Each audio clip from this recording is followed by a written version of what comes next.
Stay tuned and stay informed with News Radio 690, KTSM, an iHeart radio station.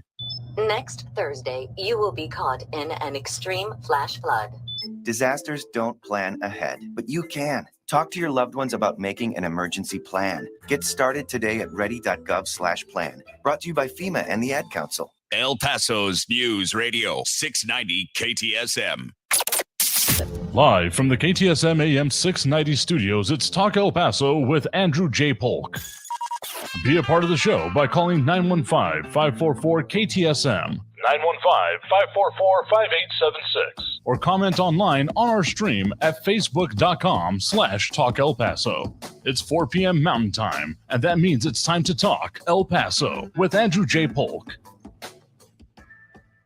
Thank you all so very much for joining us here for Talk El Paso, airing live on News Radio 690 KTSM. I'm your host, Andrew J. Polk. Thank you for tuning in, however you may be doing so, be it on air, online, live streaming through the free and reliable iHeartRadio app, or joining us over on the various social media pages. We're up on these days, facebook.com/Talk El Paso, the Talk El Paso channel over on YouTube, Twitter at Talk El Paso, or twitch.tv, Andrew J. Polk. As it happens just about every time I even seem to think about it these days, immigration, border security programs, and policies all involved all along the way, just screaming back into the headlines here today, particularly with some action coming up from the state level, some response already coming from the national level, and even some local movement happening on that, plus a further review of some of the economic impact in the area from Fort Bliss, but also let's do a review of that very tumultuous and consequential Supreme Court session. A lot of things being said about it, but what does it say about the court and the future sessions itself? We'll be getting into that with our interview today with UTEP Associate Professor of Political Science Todd Curry, who studies the court, particularly in certain areas such as indigenous law, of which we saw a very potentially consequential decision affecting this area, but also what does it mean going forward? So that's just a few of the things that we will be delving into here today because, there's a lot going on, another very busy news day. So again, if you want to chime in with us over on the social media, Facebook, YouTube, Twitter, and Twitch, either under Talk El Paso or Andrew J. Polk, facebook.com/Talk El Paso, more or less the main one, as close as we get to it anyway, for the way we handle these things, because of course, that's where the Skeptic Squad forms, and we have the Thunderdome comments most days of the week forming there, if not all. Don't really have a way to measure it, I will guess. But in any case, if you want to chime in over there, but you can absolutely do so. And we'll have those phone lines open a little bit later in the program, as we usually do. So let's delve just ever so straight into it, because, not that it ever goes away entirely, but yet the immigration and border security issues certainly up and focused on here today, and it's been brewing for a couple of days here. Of course, we've talked a lot recently about everything going on with that whole San Antonio situation, as Calvin Williams joins us over on the Facebook page, chiming in there. Good afternoon to you as well.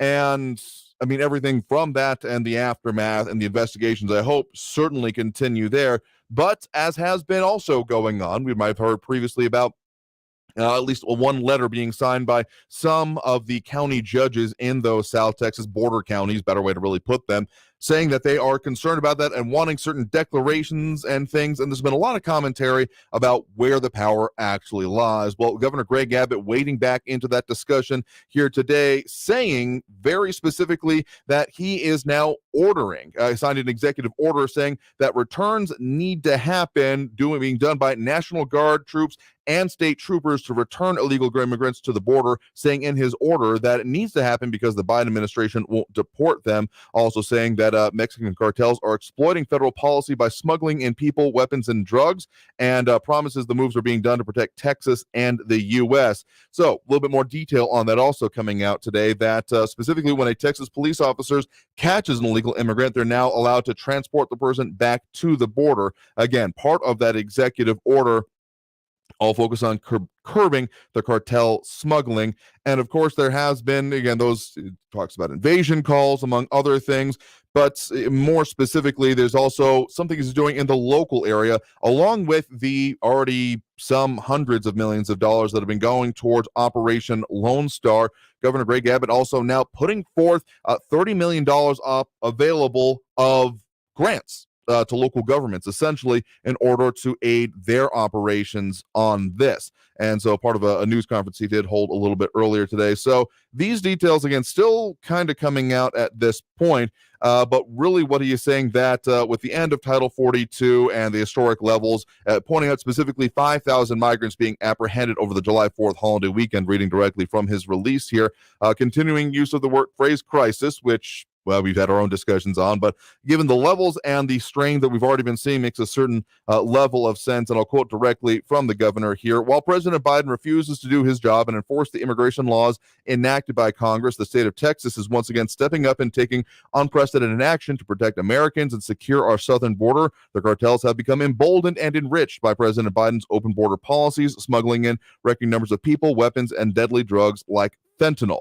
And as noted in the executive order, quoting that the Biden administration has, quote, abandoned the covenant in Article 4, subsection 4 of the U.S. Constitution, that the United States shall protect each state in this union against invasion, and thus has forced the state of Texas to build a border wall, deploy state military forces, and enter into agreements as described in Article 1, subsection 10 of the U.S. Constitution to secure the states of Texas and repel illegal immigration that funds the cartels. So this obviously is going to be continuing to have impact, and I'm sure more responsible we've becoming. Some of the further things that are noted here include securing $4 billion in funding for Texas border security efforts. That number a little bit higher than I had previously seen estimated, or at least most recently estimated, but this might be a little bit more of an overview here, as we also have Eric von Holstein-Rathlow chiming in, and Kevin Williams letting us know he's driving back from Houston, still listening. Hope you're staying safe, and, well, keep your eyes and thumbs on the wheel and eyes on the road there as well, if you need to comment on that. Eric von Holstein-Rathlow commenting further that Biden is sending illegal migrants, as he says, all over the country, effectively making every state a border state. That has, of course, been some of the commentary that has been coming in. Some of those border states, governors, attorney generals, those meetings that have been, among other things, being held by, in order of precedence, I guess, here, Governor Greg Abbott and, of course, Texas Attorney General Ken Paxton, often in conjunction as well, I might say. If there was any question in the primary process about them being more or less in lockstep, it could have been pretty easily removed by looking at just about any of these press conferences. So this, I guess, is not particularly surprising that this action is further being taken. But the fallout's potentially even further. Among other things, Texas Tribune noted a little bit earlier this week that the Justice Department is investigating the Operation Lone Star. We're talking about here that this falls under the banner of 4 alleged civil rights violations. And yeah, that's probably going to keep going on there as well. So among other things happening in a little bit closer to our local area, among other things, the Sunland Park Fire Department now investigating equipment to conduct border rescues, as we've heard about previously, and some of the investigations being done by our news partners, a lot of issues, and in that area particularly where we have, at least immediately regionally. Of course, you go far enough west along where border wall construction has happened, it does taper off, or I guess more specifically end at a certain point.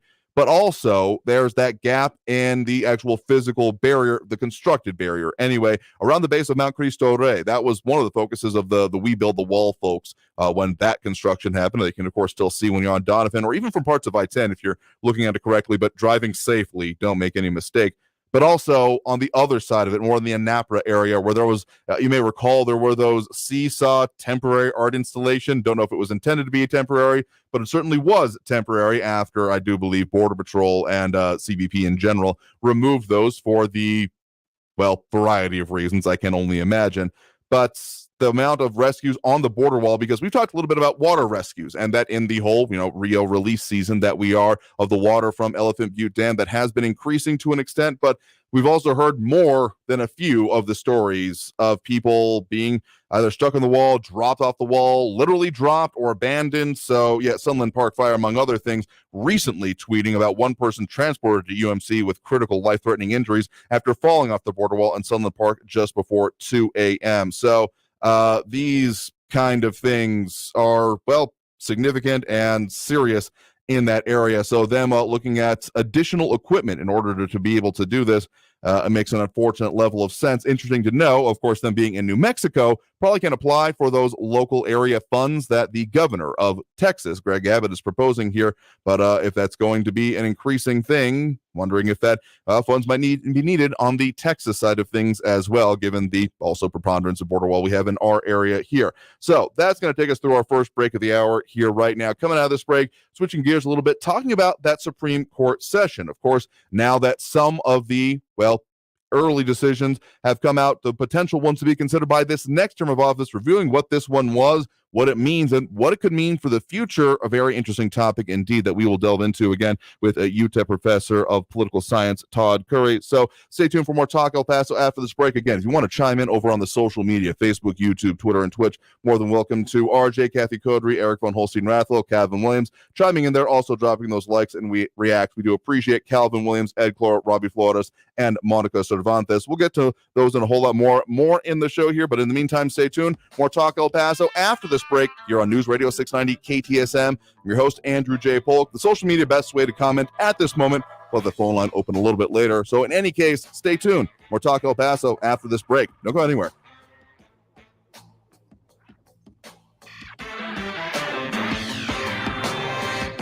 Whatever you got going on in your day, even as we talk about serious issues, I'm sure you've got more than a little bit going on in your life or workplace or some combination therein. Something you got to remember is, again, taking care of yourself, because that's a really key point, because you can only deal with so many things that you have the capacity to deal with. If you don't have, you're taking care of yourself to allow yourself to focus on these things, you're not going to be able to do much of anything. So a good family meal, gathering around the dinner table, or whatever vessel you prefer, is a good way to make sure you're taking care of that part of your life here, and to take those meals up to the next level. Something I always recommend, Enhanced Flavors. Their great supply of flavored olive oils, balsamic vinegars, and extra virgin olive oils. Seriously, if you haven't tried and seen what these things can do for your cooking, anything you're doing can always add a little bit out of a spice to your life there. So find them online at enhancedflavors.com. That's enhanced with a D, flavors.com. And make sure, just for listeners of this show, if you're placing your online order, to enter that code at checkout, EF Radio. EF Radio is the code, because you can get 15% off your next order and get it delivered right to your door. Local supplies kept available for you. Again, those 40 different varieties, plus a whole lot more you can find on their website. Worth a checkout to see what could work for you, plus find them out in the community to see for yourself and even get samples of their supply, often out currently at the Country Club Farmers Market. But again, for all the details, all the information, all their great stuff, enhancedflavors.com. That's enhanced with a D, flavors.com. Traffic all day. News Radio 690. The I-10 eastbound is still bumper to bumper and slow. 10-minute delays that start before Las Muchas down to after Artcraft. Gateway Boulevard South, the CD lane southbound at Pershing has the center lane blocked from road debris. A couple of stalled vehicles on the 54 northbound, one at Cassidy, the other at Fred Wilson, and a crash Mesa Street northbound after Sunland Park. Gary Edwards, El Paso traffic. Find yourself going through life ignoring the totals on your receipts? Oh, I can't bring myself to look. We've got your shot at $1,000 with Inflation Vacation. Listen every hour from 9 a.m. through 5 p.m. weekdays for your chance to win $1,000. Listen for your chance to win $1,000 every hour, 9 a.m. through 5 p.m. weekdays on News Talk 690 a.m. This report is sponsored by the Our American Stories podcast. Giving up the stability of your job and creating your own business is not common. You'll hear the story of a young woman who quit her corporate job to begin making artisan keycaps. Be sure to listen to this week's edition of Our American Stories on the iHeartRadio app, on Apple Podcasts, or wherever you get your podcasts. Individual results may vary. There's no guarantee that past performance will be indicative of future results. Invest wisely. Paid for by Chaikin Analytics. Mark Chaikin is someone you're supposed to hate. He spent 50 years on Wall Street helping to create the entire stock rating system. He's met everyone from Jim Cramer to Martha Stewart. And today, he's sharing an urgent warning to tell anyone who will listen. A very strange day is coming to America. In short, a massive and surprising new transition could determine the next group of millionaires, while leaving 99% of the public even worse off than before, says Chaikin. If you want to be on the right side of the huge new shift that he predicts is coming to the market, you absolutely must consider buying one particular type of investment now, before it's too late, he says. To give you the full story, he posted the biggest prediction of his 50-year career online at stockmarketwarning.com/radio. along with the name and ticker symbol of the #1 investment to buy right now. Go to stockmarketwarning.com/radio to learn more, free of charge. stockmarketwarning.com/radio.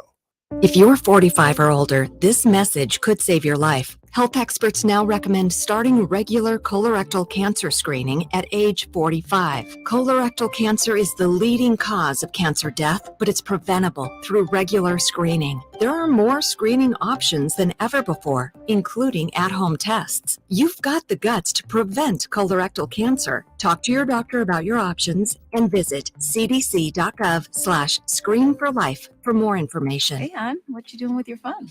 Do flowers have best friends? I don't know. Hey, look. Whoa. Some answers can only be found in nature. Discover the unsearchable. Visit discovertheforest.org to find a trail near you. Brought to you by the United States Forest Service and the Ad Council. News Radio 690 KTSM. Live from the KTSM AM 690 studios, it's Talk El Paso with Andrew J. Polk. To be a part of the show, follow on Facebook at facebook.com/Talk El Paso. Now here's your host, Andrew J. Polk.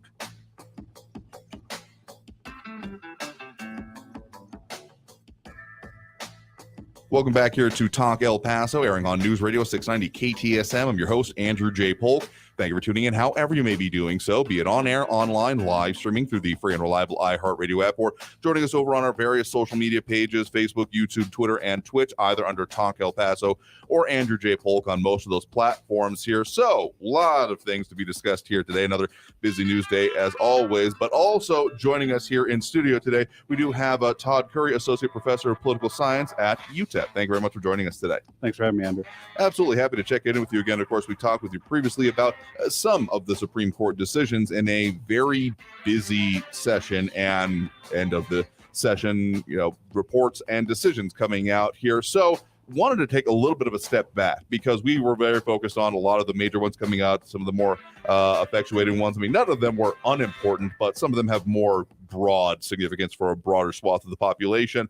And I feel like more than almost any term in, my memory anyway, this has been one of the more consequential ones, kind of in that aspect of broad applicability and broad impact of the decisions here. So kind of taking stock of the session as a whole and all of the decisions coming out of it, so what is your sense? So looking at the court, we're looking at, by all empirical measures, the most conservative court we've had in the United States since the 1920s. Now, that only tells one side of the story. The other side of the story is how productive were they? How many decisions did they put out, and how consequential were those decisions? Mm-hmm. When comparing really historically for the past 30, 40 years, we perhaps have the most consequential court, meaning that the decisions that it made will have the broadest impact. And that's part and parcel to the fact that there is a conservative 6-3 majority on the court, which has not existed since the 1920s. And so we're in a circumstance where the court is putting out not a larger number of decisions than it normally does, but it's tackling bigger issues and handling them in a much broader sense. Roberts usually likes to keep the decisions narrow and have them deal with small points of law and not really go revisit precedents, but he's not the controlling member of the court now. He's just one of 9. And so it seems that the conservative majority is very willing to revisit long historical precedents and modify them significantly. Referring there to, of course, Chief Justice John Roberts, who had oftentimes been one of the deciding votes in terms of the which way the 5 and the 5-4 decisions would come here. But again, of course, one of the major features of this court as it exists now and has been in panel, and even to this point, even with the replacement of Breyers with Ketanji Brown Jackson, is that we have three justices from the previous administration. I mean, just put that in perspective. How long has it been since one administration has been able to put so many justices on the court? Since Nixon. Nixon would be the last example of a president who had so many placements on the court. Nixon and Reagan would be tied. Okay. So with 3. So they all have 3. And the difference is Nixon's 3 were more liberal. Reagan's 3 were more liberal than he expected. Right. Sandra Day O'Connor was not the liberal he expected, or was not the conservative he expected. But it seems that Trump got exactly what he wanted, and that these 3 new jurists sitting on the court are consistently conservative in most areas that Trump would have expected them to be. And of course, some of the very consequential decisions that have come out of this. I mean, the whole overturning of Roe v. Wade in the Dobbs case has gotten quite a lot of airtime here and is certainly consequential in its own right. And so a lot of allusions have been coming to that, well, most consequential in 50 years. But given some of the other impacts on here, such as when we're talking about Bruin, the New York Rifle and Pistol Association Incorporated versus Bruin, the one that essentially overturned most of the may issue states concealed carry laws, among other things. I mean, we start in sum total, I'm getting more of a sense of almost along the lines of school busing cases, almost like the civil rights era and the integration era in terms of consequence of the sum total decisions, even just out of this session from this court. Yeah, looking at just this one term, you would have to go back to something like the 1970s, where we were dealing with busing, women's rights, Roe v. Wade, and the initial EPA cases that read into their constitutionality. We haven't had a blockbuster term like this in really 50 years.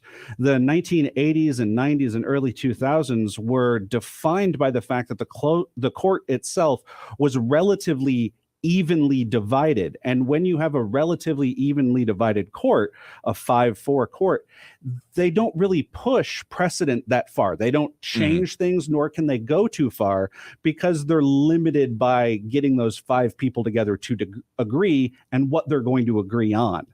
But now with a 6-3 majority, the conservatives are able to push further than they had previously. And with a much more consistent conservative bloc, Roberts still being a judge who tends to vote liberal on some issues and conservatives on others, the other 5 conservative justices simply don't do that for the most part.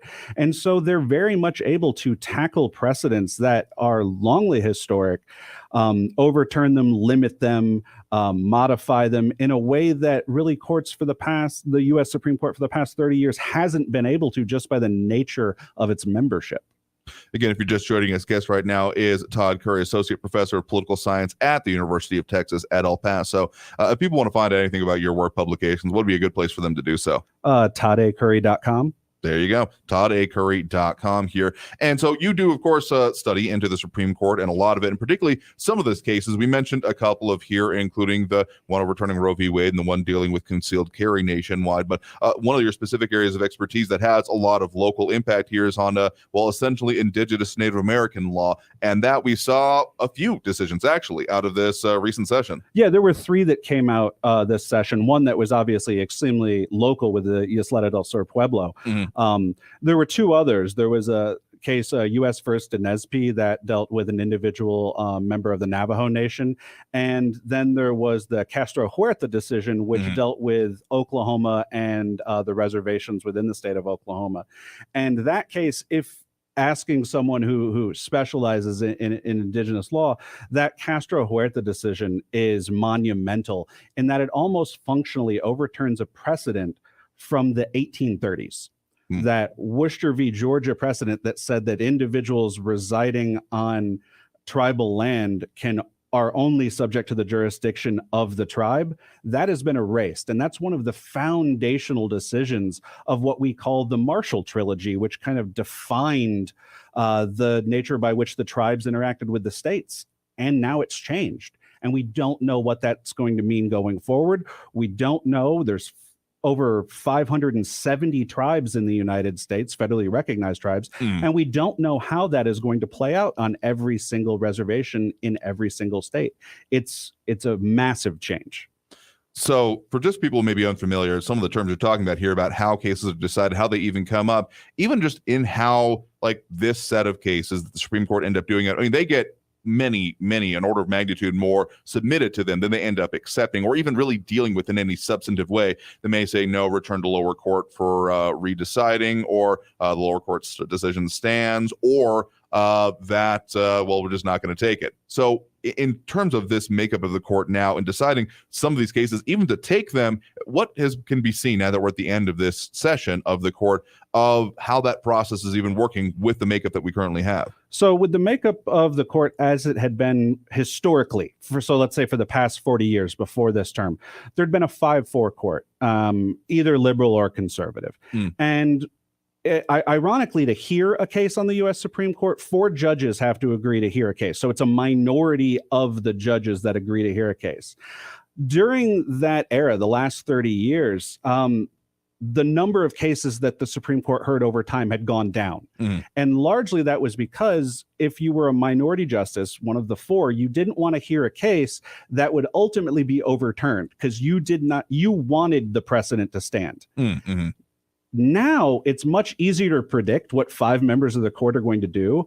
And I would expect that going forward, we're going to see the court take more cases than it has in the past 30 years. Much more monumental effect because the outcome is less unpredictable than it had been the past 30 years. So we're in a situation where I expect the court to be very, and your listeners might have a problem with this term, but it certainly applies, activist, that we're going to have an activist court that is going to seek out issues that are brought to them and make sure that they're decided, which is really what the court hasn't done for the past 30 years. Yeah, and again, in this term, it's not necessarily that the court is saying, okay, we bring up this case, we want it, so much as there are so many cases that are submitted to them that through they're deciding what to have and to not. I mean, there's almost, it's an embarrassment of riches kind of situation that they're going to have whatever issue coming up, most likely, very likely. I mean, there's the chance it might not be there, but I would be surprised if not also with, certain states and states attorneys general probably saying, okay, this is the time that we are then going to deal with these things, that just about anything on, I mean, there have been a lot of talk over the last decades on pick an issue of movement within states in other ways that, it can probably come up now, a lot of movement having and groundwork being laid for decades on this issue. So it would not be surprising at all for that to be the case. Not at all, because, I mean, we like to say the court is reactive, but they're reacting to stimulus within the population. They can only decide to hear what cases come to it. But every state is looking at issues. I mean, you only need the example of the Dobbs case in which Mississippi passed a law very specifically to challenge Roe, and numerous other states did that. That's exactly what's going to go forward. I expect on LGBTQ rights and other areas where the states are going to pass laws with an attempt to challenge current precedent, knowing that the current court is much more likely to decide in favor for them. So we're going to have a lot of Republican attorneys general attempting to get the law changed, knowing that the U.S. Supreme Court is now amenable to those changes. Again, joining us right now, Todd Curry, Associate Professor of Political Science at the University of Texas at El Paso. Again, if you want to find anything about his work, publications, including the Indigenous Law and others, toddacurry.com. So we got to take that next break right now. Coming out of this break, we'll talk more about this, including some of those expectations for potential future terms, including those that were mentioned by the Supreme Court justices themselves. So stay tuned. More Talk El Paso after this break here on News Radio 690 KTSM.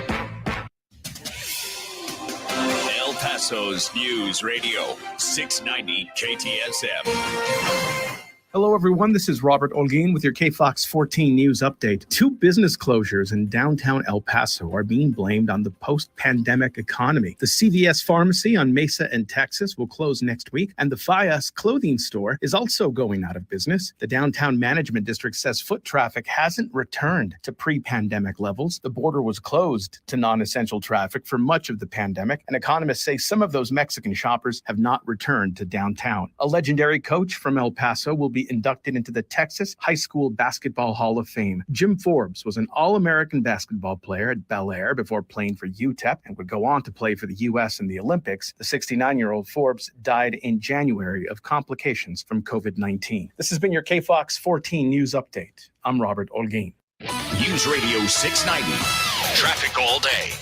On your El Paso traffic, police are arriving on the scene of an accident I-10 westbound at Trans Mountain. Expect delays there. On Trans Mountain westbound before the summit at mile marker 17, we've got a stalled out van that's blocking the right lane. Stay left. Gateway Boulevard, southbound CD lanes at Pershing Drive. Center lanes are blocked from road debris from construction. Carrie Edwards, El Paso traffic. From the KFOX 14 Severe Weather Center, this is Chief Meteorologist Sandra Diaz. We continue to deal with moisture in the air that brings those afternoon and evening showers and storms, and that pretty much will be the case through the weekend. However, as high pressure drifts back into our neighborhood, you can expect temperatures back to near 100 at least through the beginning of next week. Track any of these pop-up showers and storms on kfoxtv.com. This report is sponsored by Dell Technologies. Dell's Black Friday and July sale is here with up to 45% off top-rated laptops and desktops for business with Intel Core processors. Plus, save on monitors and accessories, all with free shipping. Special financing available with Dell Business Credit. Upgrade today by calling 877-ASK-DELL.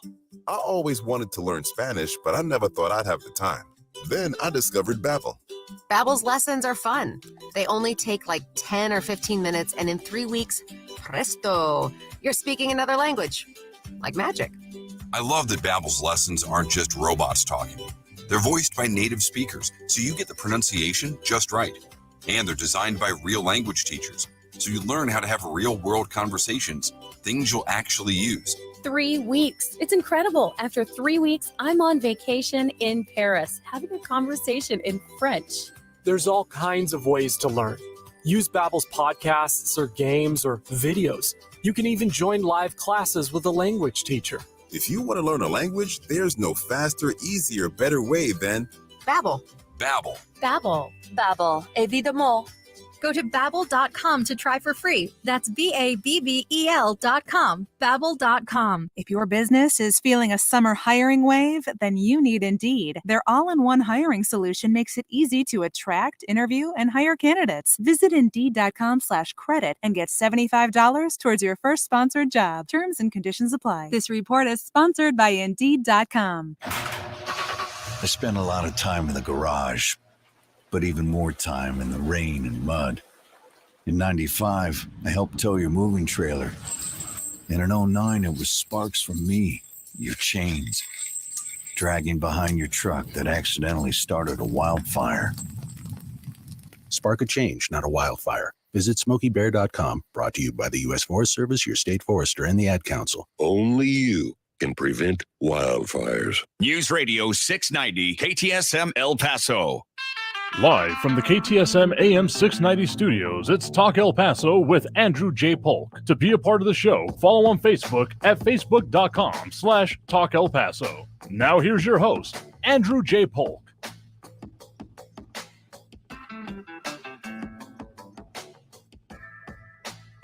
Welcome back here to Talk El Paso, airing on News Radio 690 KTSM. Thank you for tuning in, however you may be doing so. A lot of ways to interact with the show. We'll have that phone line open a little bit later in this segment, as we usually do. But also, of course, we have the social media, facebook.com/Talk El Paso, the Talk El Paso channel over on YouTube, Twitter at Talk El Paso, or twitch.tv, Andrew J. Polk, where you can chime in your comments. Sure, plenty are going right now. But again, joining us here in studio, sticking around with us, is UTEP Professor of Political Science, Todd Curry. Thank you very much for sticking around with us here. No problem. Because we have been talking about some of the specific cases, because there are many consequential ones, but rather kind of the sum total of this most recent term of the Supreme Court and the consequential nature of it and the trajectory that it sets here. And so you mentioned, as we're ending last segment, some of the expectations initially of what might be coming up next session. And some of this is not exactly speculation in, among other things, the Dobbs case, the one that has now effectively overturned Roe v. Wade nationwide, and leading to now a nationwide patchwork of laws that has already begun to emerge on the issue of abortion. Specifically, Clarence Thomas, his decision or his concurrent decision on and opinion on this, he was saying that this is essentially just the beginning. It's kind of like feels like a Babe Ruth pointing to the stands kind of moment here. Even if there was some other input from the other justices, particularly in the majority decision, still calling out 3 cases are probably going to keep being referred to as we head into this or future sessions. Yeah, that would be the 3 cases that he mentioned were Griswold v. Connecticut, which was the case that originally identified the right to privacy and in particular identified it with the ability to obtain and use birth control. The second case would be Lawrence v. Texas, and that was the case that decriminalized private sexual relations in your home, so sexual privacy with a special focus on LGBTQ sexual privacy. And the last case would be Obergefell, which was the case that nationalized and legalized gay marriage in the United States. All of those have their basis in privacy. And Thomas, pointing a finger, said we should revisit all of these because they use a process known as substantive due process to read those rights into the Constitution. So it seems that almost in essence, Thomas was basically making the claim that there is no right to privacy in the Constitution, that it's not implicitly there. I'm not at all certain that that would garner a majority view of the court. If you even read the majority opinion from Alito, Alito was like, no, this is systematically different than the right to privacy in Griswold or in Obergefell or Lawrence, because this deals with the taking of a possible life, which none of those other cases would do. And so this case, Roe, Dobbs were different. Even in Kavanaugh's concurrence, he wanted to be very clear that, no, we're not going down that path.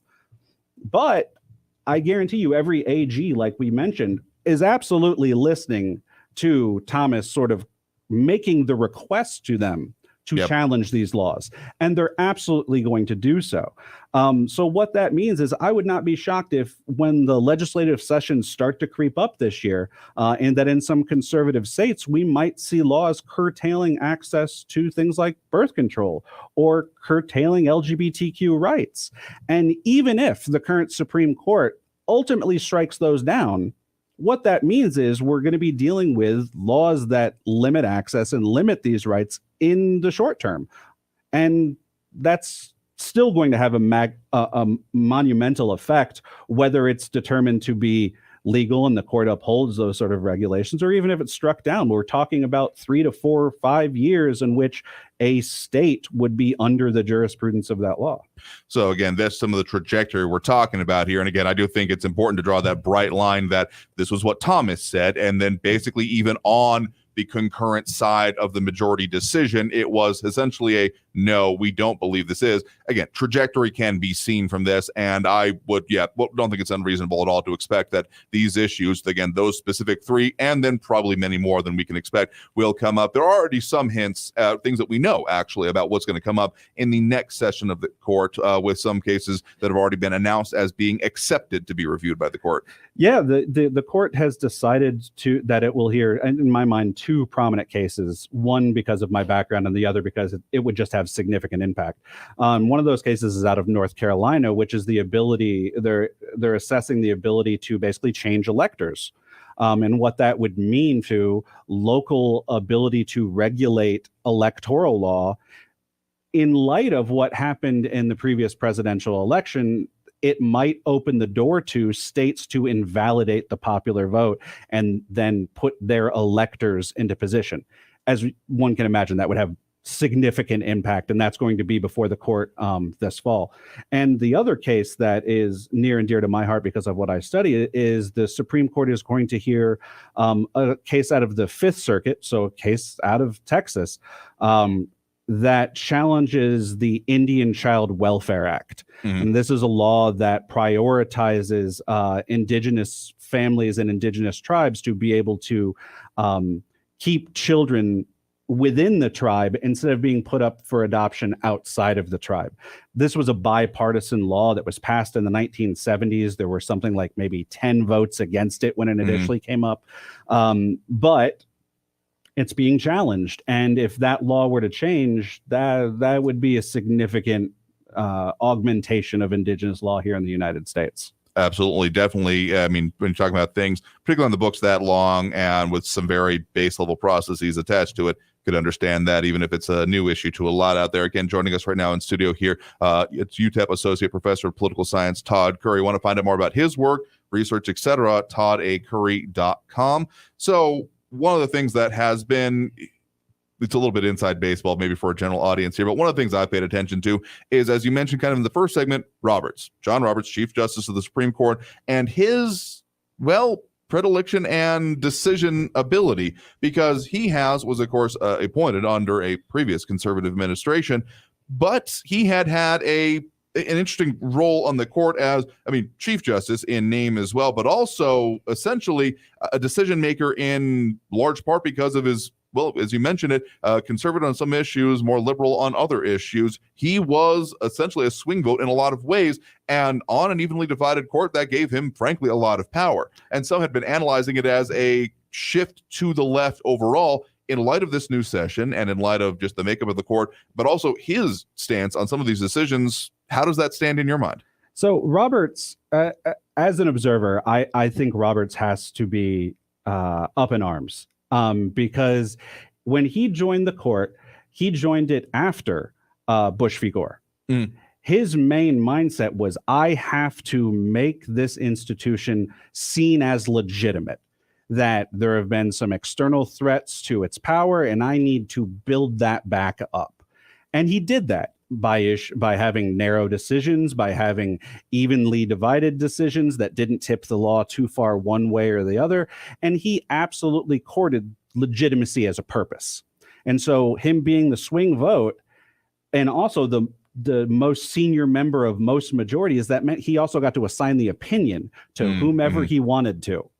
Now, he's no longer the swing vote. If he chooses to dissent and the other five conservatives are the majority, what that means is Justice Thomas is assigning the opinion as the most senior member of that majority, and it's put Roberts in a position where the institution itself is having external threats to its legitimacy.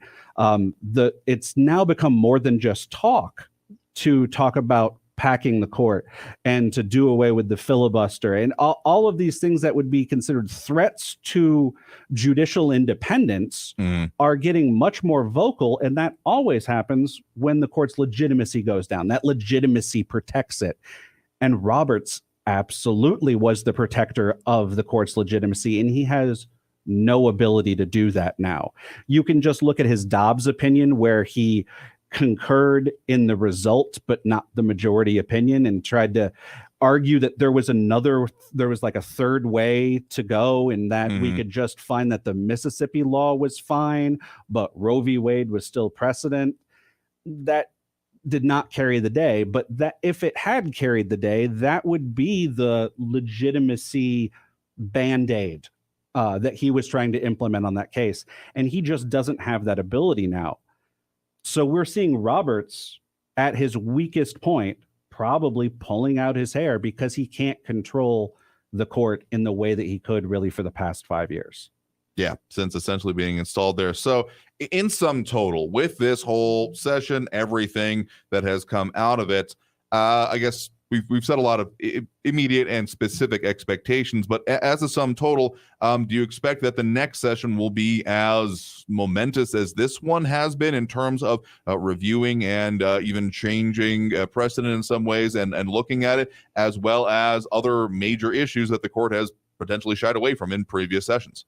I think the court is going to continue in the same vein that it did in its 2021 term. I think we are going to see a court that is willing to tackle what it views as incorrectly decided precedent and overturn it.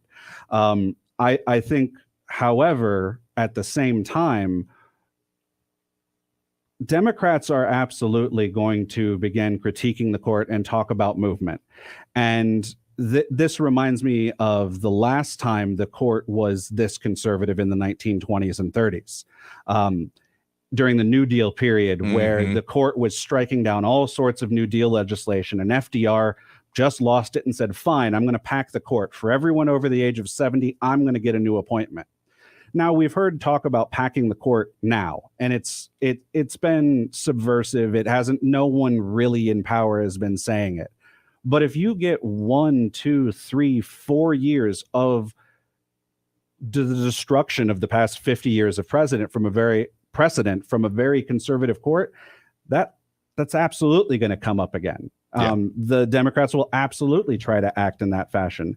And it remains to be seen if what happened in the 1930s would happen now. Because what happened in the 1930s is two justices who really liked their job and also liked the power of the court stopped voting one way and started voting another way.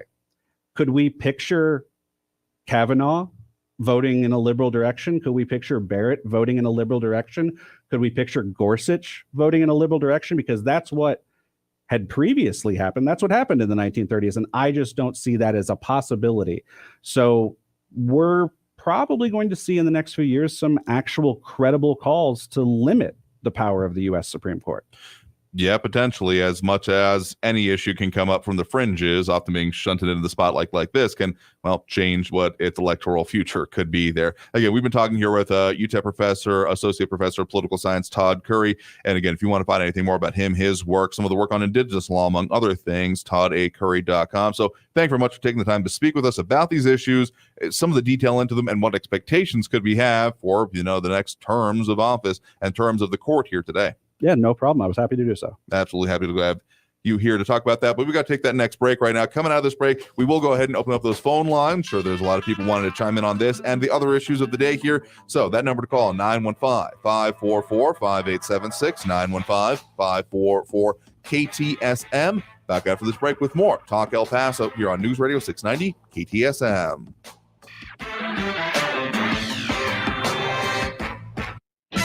Traffic all day. News Radio 690.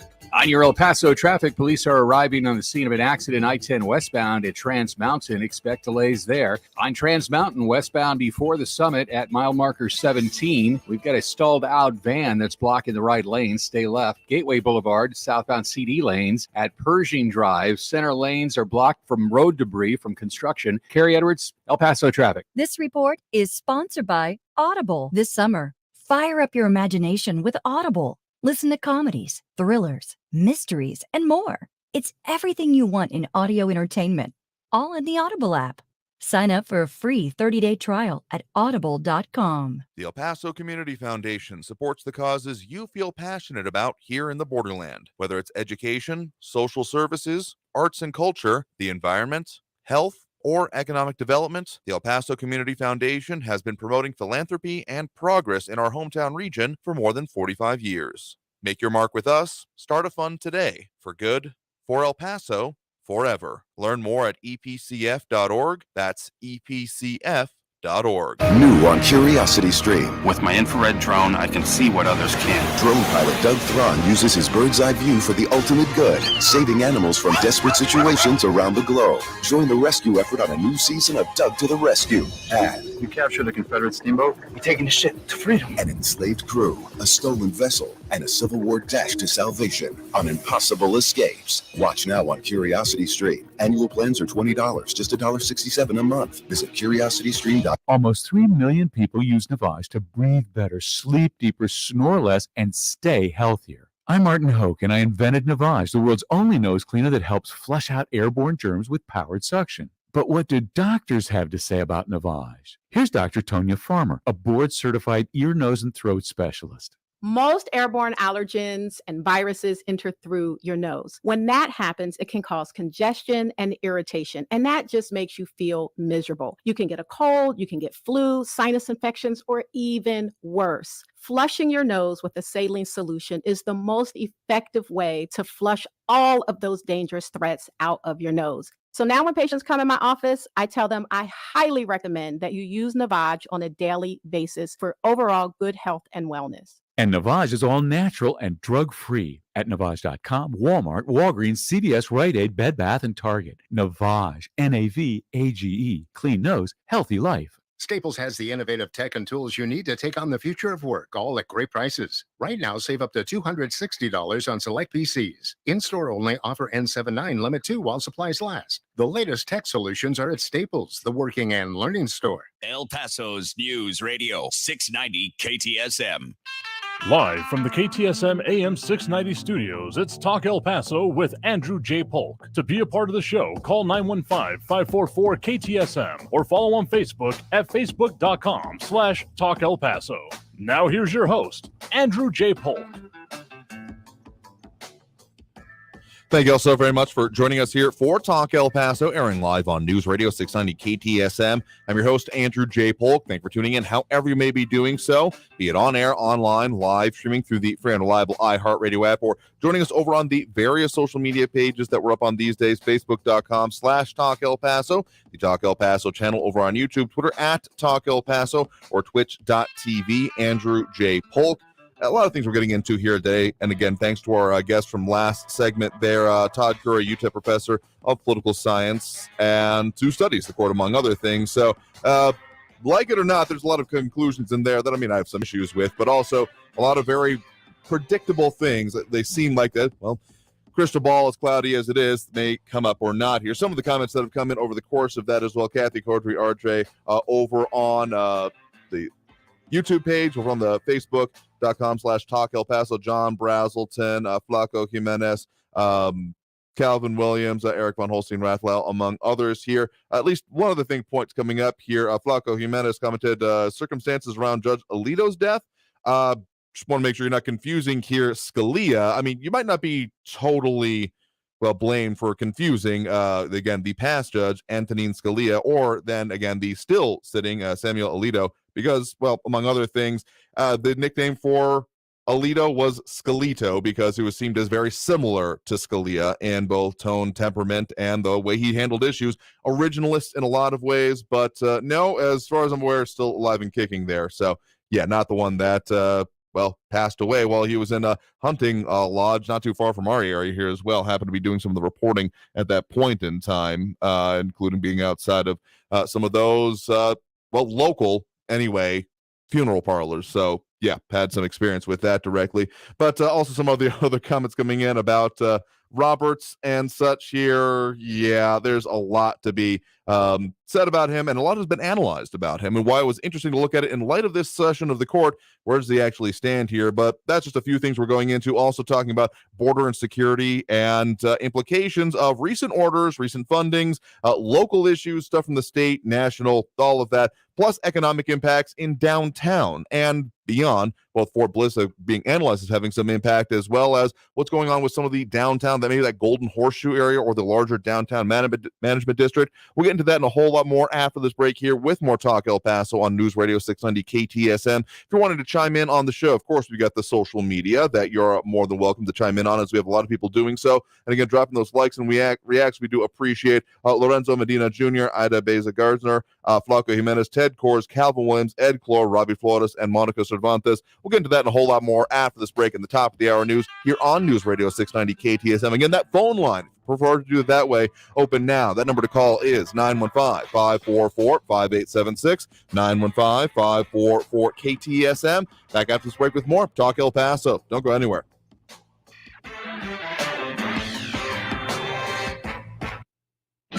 Traffic all day. News Radio 690. On your El Paso traffic, police are arriving on the scene of an accident I-10 westbound at Trans Mountain. Expect delays there. On Trans Mountain westbound before the summit at mile marker 17, we've got a stalled out van that's blocking the right lane. Stay left. Gateway Boulevard, southbound CD lanes at Pershing Drive. Center lanes are blocked from road debris from construction. Kerry Edwards, El Paso traffic. You've heard the big news. Greta is back, and she's on Newsmax. Now, Greta is taking on Big Washington and Big Media at 6 p.m. Eastern every weeknight with her new show, The Record with Greta Van Susteren. Greta always gives you the real news. And she leads a big night on Newsmax with Rob Schmidt talking about Biden's economic train wreck. And then there's Eric Bolling exposing the woke agenda. More than 20 million Americans watch Newsmax. Millions are making the switch to Newsmax. It's on all major cable and streaming platforms. If your cable system doesn't carry Newsmax, call them. If they won't carry it, switch to a system that does. And download the free Newsmax app on your smartphone. Watch it anytime. Tune into Newsmax tonight for Greta Van Susteren, Rob Schmidt, Eric Bolling, and a lot more. Make the switch to Newsmax today. News on the hour and a half. Traffic and weather all day. I don't watch television, so I get all my news from you. News Radio 690 KTSM. Because you never hear this. Hey, hon, I'm late. Chris, I am so pleased you missed the beginning of our meeting. Thanks for making me wait, Dad. I talked to a lot of strangers. Check on your commute. Stay informed. Traffic and weather all day. Or you might never hear the end of it. Well, you were late to our anniversary dinner that one time. Yes, how could I forget? El Paso's News Radio 690 KTSM.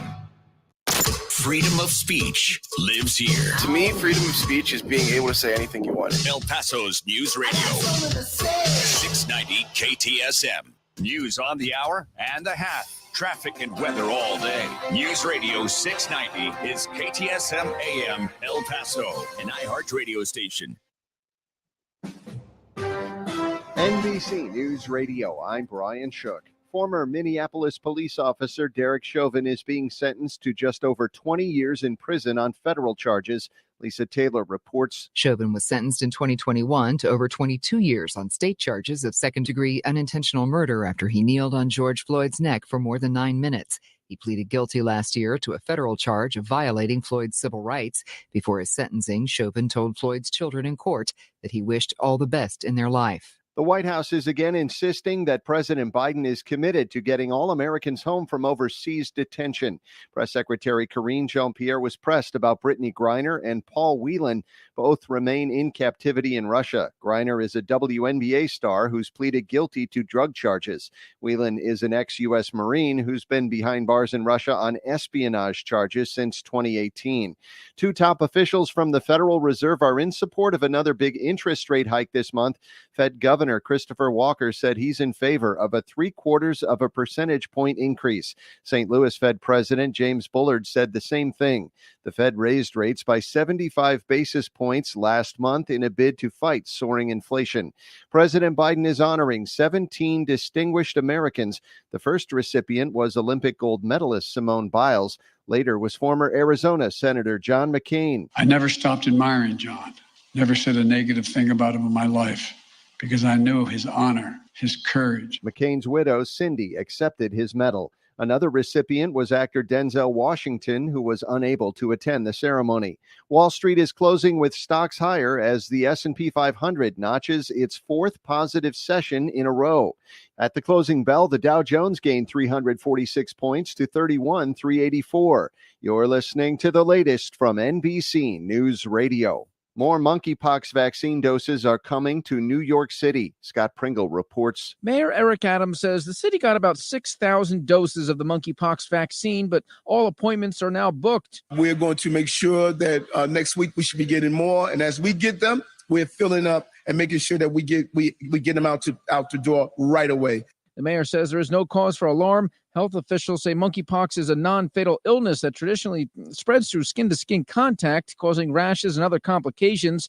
There are about 119 cases in the city, double from a week ago. Airports across the country are getting money from the federal government for various improvements. Nearly $1 billion will go toward things like expanded terminal capacity in cities including Pittsburgh and Orlando. Sustainability is another big focus, with airports in Dallas, Boise, and Seattle getting money for that purpose. One particularly large shark is taking over the skies along the East Coast this week. Natalie Migliori explains. The blimp advertising Shark Week's return will take off from Nashville before making its way over New Jersey. People along the Jersey Shore in Cape May, Ocean City, and Atlantic City will be able to spot the mega shark on Friday before it continues heading north. The blimp is expected to travel roughly 250 miles a day. The Discovery Channel's 34th annual Shark Week will run from July 24th to the 30th. Twitter is testing a new feature that allows users to co-author tweets. The social media platform told TechCrunch it'll test co-tweets for a limited time to see how accounts use it to grow and reach new audiences and strengthen collaborations. Twitter will allow users to invite another account in the tweet composer. If the other account accepts, the tweet would show up with both users as co-authors. Brian Shook, NBC News Radio. Make this the year you go to our iHeartRadio Music Festival. iHeartRadio, let's go!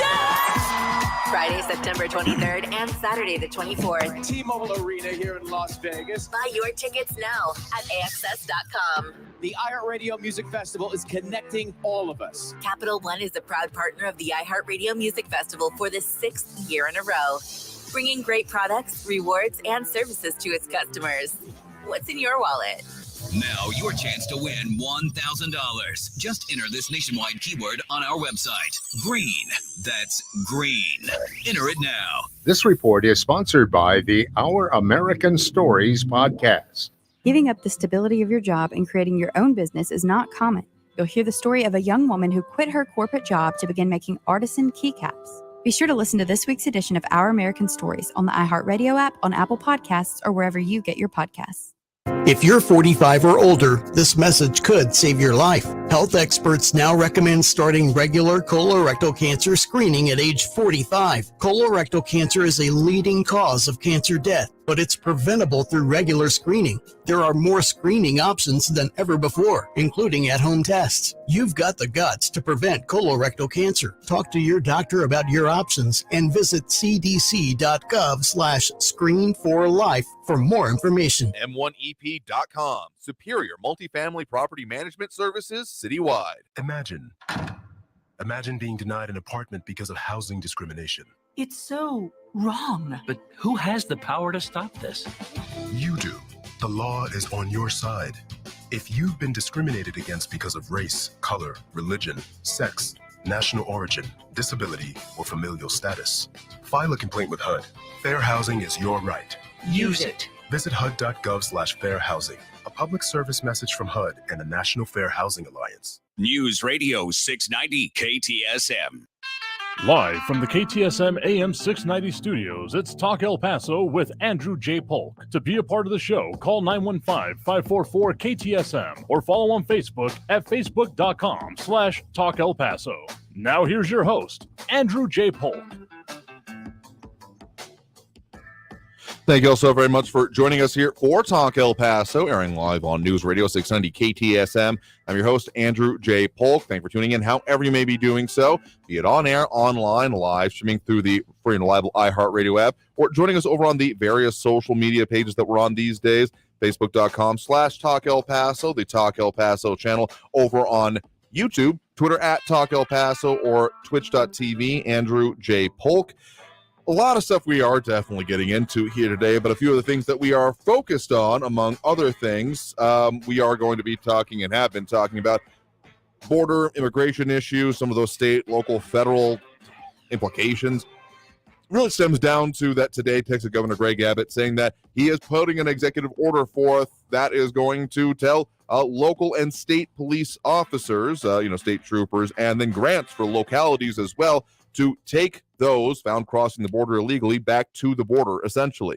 Now, this also comes at a time when there are more rescues and more equipment happening in our area requiring that, but also federal investigations into potential issues involving, civil rights and other things like that, as reported on by the Texas Tribune, among others. So, yeah, busy news day on that section. And again, talking about a little bit on the Supreme Court and some comments coming in on that as well. That John Browson about during the Obama administration that there was going to be a Supreme Court justice. I mean, yeah, that resulted in a Gorsuch, if I'm not mistaken, the way that went down here. And I think that's when we're talking about some of the sentiment, particularly on the opposite side of the political spectrum towards the court. Again, you may dislike what we talked about as much as you are. I'm not particularly happy about some of it myself, but there's a certain reality to be looked at that, yeah, there are some currents, and I think these efforts might continue to come up here. A couple other things I wanted to mention before we get back to the phone lines here is also about some of those economic things in our area, so to speak, including specifically that there was a little bit more out yesterday about the economic impact of Fort Bliss as one of the top 3 in the state for providing jobs and impact to the community, specifically about $22.9 million to the Texas economy, and created 120,000, just shy of 121,000 jobs in 2021. A lot of them, of course, very locally focused here. But then also in the downtown area, that two major stores are going to be closing down, the CVS at 201 North Mesa and the Fias Discount Store that I believe is in the previous Popular building. If I might be mistaken on that one. I've never been great on knowing the names of some of the downtown buildings, but essentially because the foot traffic has not really rebounded even after removal of some of those non-essential border crossing orders in the midst of the pandemic. So more to get into there as well. But let's go back to those phone lines. Again, they're full up at the moment, but if you want to squeeze on a little bit later, that number to call is 915-544-5876, 544 KTSM. We do have Barbara on the west side here with us right now. Barbara, thanks for joining us. Thank you, Andrew, for taking my call. Mm-hmm. I wanted to make a couple of comments today. I was listening to the news last night, and they were interviewing a serviceman who'd been in the service for 19 years. I believe he was in the Air Force. Mm-hmm. And he had just been told that he was going to be discharged and he was going to lose all benefits. He's been in the military for 19 years. I think he had 4 children, and one of his children has 11 different disabilities, and they need their medical benefits that he receives through the armed forces. So right before he went on to the newscast, he received a letter from his commander stating that they wanted to give him his discharge papers today. I mean, that is just unheard of, knowing that he spent 19 years there. And then they had another gentleman they were talking about. He's a veteran, and he's in jail in D.C. because of the January 16th riot, January 6th riot. And his wife received a letter from the Army stating that he had lost all his benefits because he participated in the riots on January 16th. It was unsigned, has no idea who the letter came from. The following day, she gets another letter saying, "Oh no, he really hasn't lost his benefits, but he will lose them if he goes to trial and gets convicted." And these are just indications of how callous this administration is and how weakened our military is going to become, because the gentleman who had been there 19 years from the Air Force stated that he thought that it was going to be up to the hundreds of thousands of military personnel that are going to be discharged from the military because of their refusal to take a vaccine, even if they had a medical request that had not been processed or basically just flat out denied. So I was just thinking about how in 2 short years, an administration could cause so much heartache to our country. I mean, he's obliterated our borders. As a matter of fact, an organization for migration, which is part of the United Nations, stated that our southern border with Mexico is the deadliest border to try and cross into the U.S. because of corruption, organized crime, and now the cartels are resorting to human trafficking. So I thought, okay, that's not good either. And then in 2 short years, even less than 2 short years, he's ruined people's livelihood because they were fired because they refused to take the vaccine. And small businesses are closing because of all the new regulations.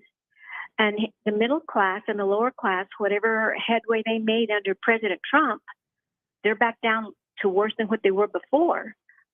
And then we hear that Boris Johnson stepped down because they're just turned against him. He's not doing his job as he should as a conservative.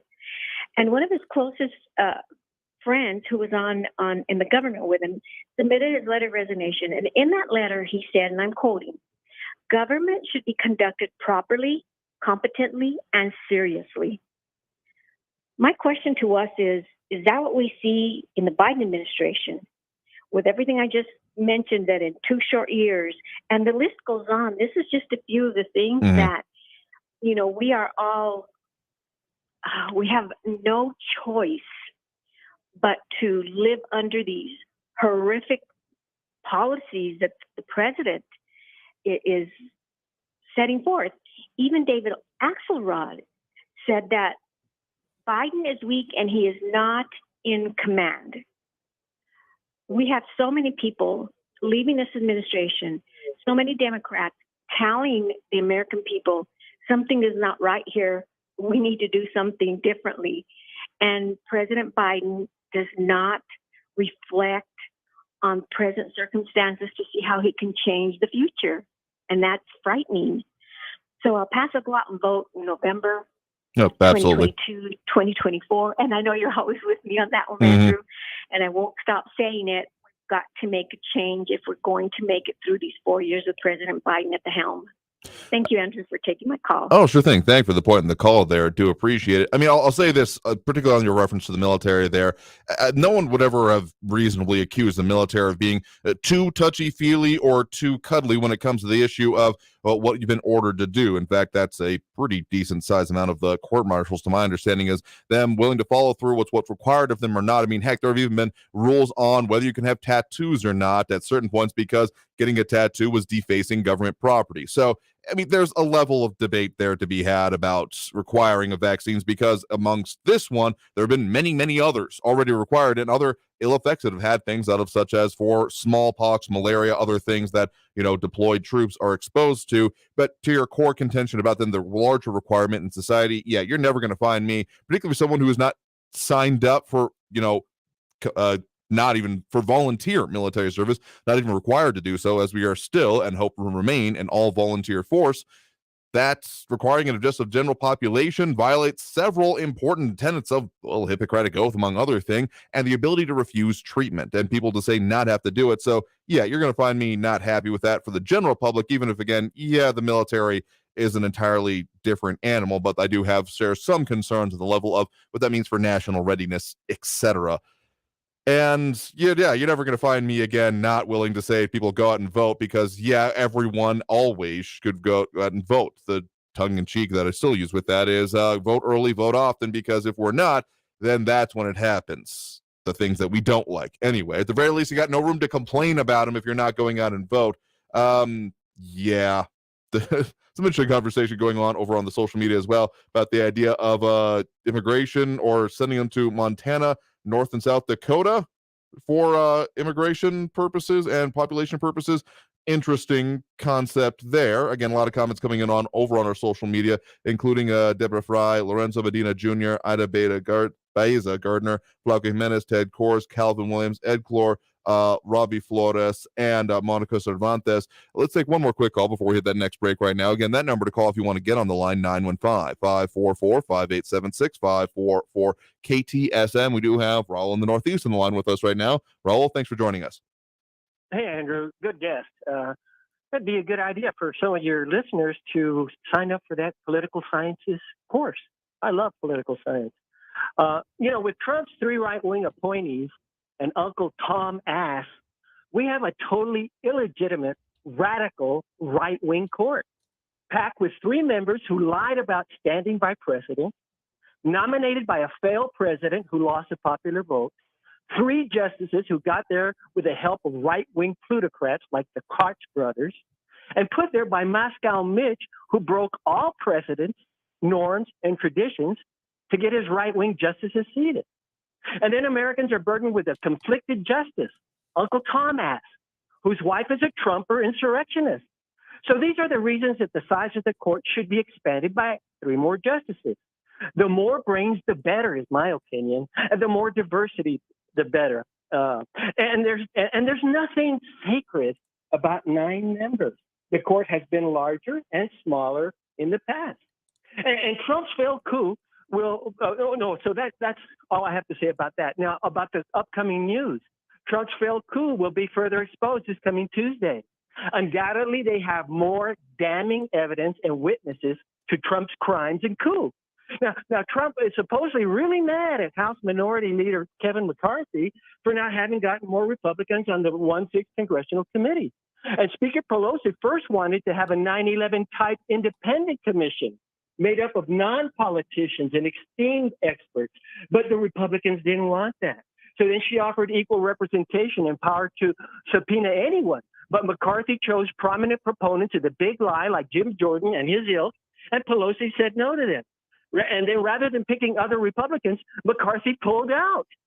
Nonetheless, 2 Republicans, real conservatives, real patriots, agreed to serve on that committee, and thus making it a bipartisan committee and investigation.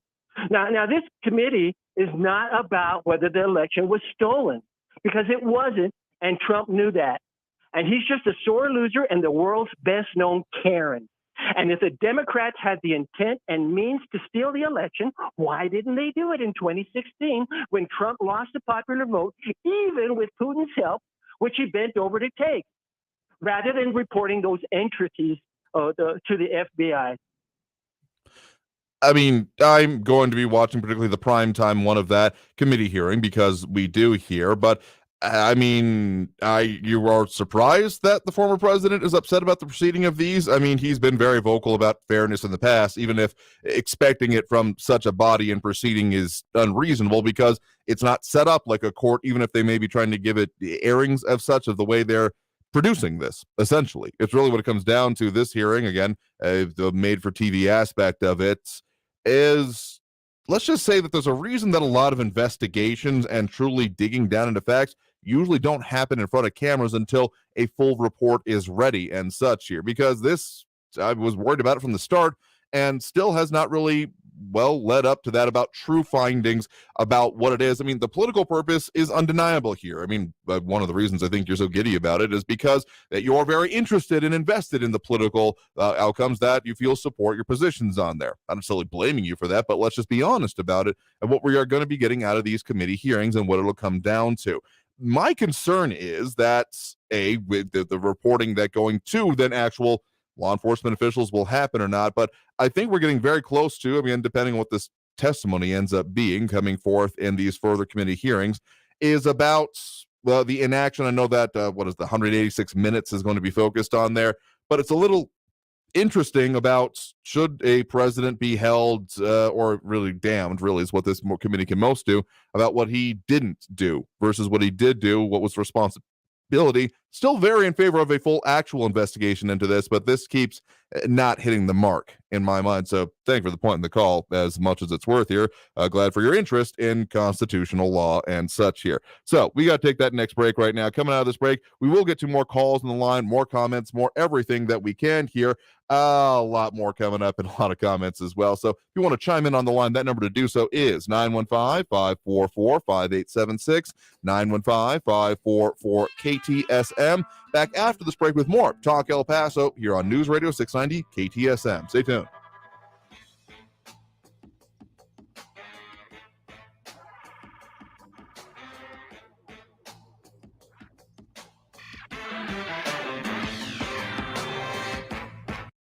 Traffic all day. News Radio 690.